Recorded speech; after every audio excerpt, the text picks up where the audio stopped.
Sən hələ də elə düşünürsən ki, səni kimsə aldadır, manipulyasiya edir, irəli getməyinə mane olur. Düzdür. Amma bunu edən konkret insanlar deyil. Sənin cahilliyindir. Dünyada iki növ insan var. Bilənlər və yönləndirilənlər. Bilməyən insan öz iradəsi ilə yaşamır. Sadəcə başqalarının planını icra edir. Seçim etdiyini zənn edir, amma o seçim çoxdan onun yerinə edilib.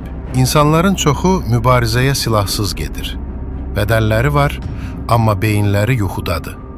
Sözləri var, amma təsiri yoxdur. Danışırlar, amma fakt bilmirlər.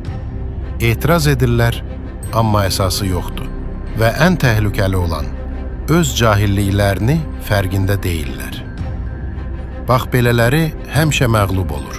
Sonra da sual verirlər. Niyə həyat məni seçmədi? Həyat səni seçmir, çünki həyat hazır olanı seçir. Oxumaq sadəcə kitab vərəqləmək deyil. Bu, özünü gücləndirməkdir. Bir nəfər oxuyur ki, cavab tapa bilsin, digəri əmr qulu olmamaq üçün oxuyur. Bir başqası güc toplamaq üçün oxuyur, araşdırır. Bilmək, düşünmək, analiz etmək, bunlar təkcə intellekt deyil, silahdır. Ağıllı insan informasiyanı yığır, çevirir, istifadə edir. Sadə insan isə emosiyaları ilə danışır.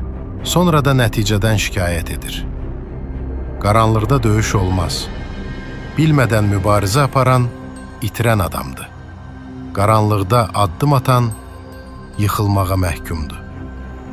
Ən böyük hakimiyyət beyni idarə etməkdir. Ən güclü rəhbər öz düşüncəsini formalaşdırandır.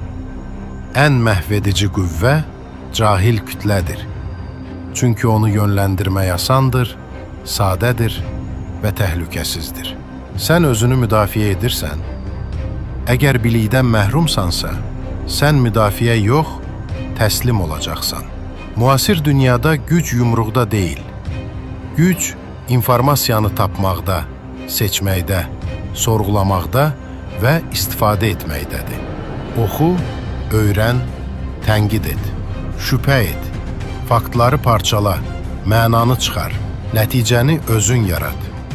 Çünki düşünməyən insan başqasının köləsinə çevrilir.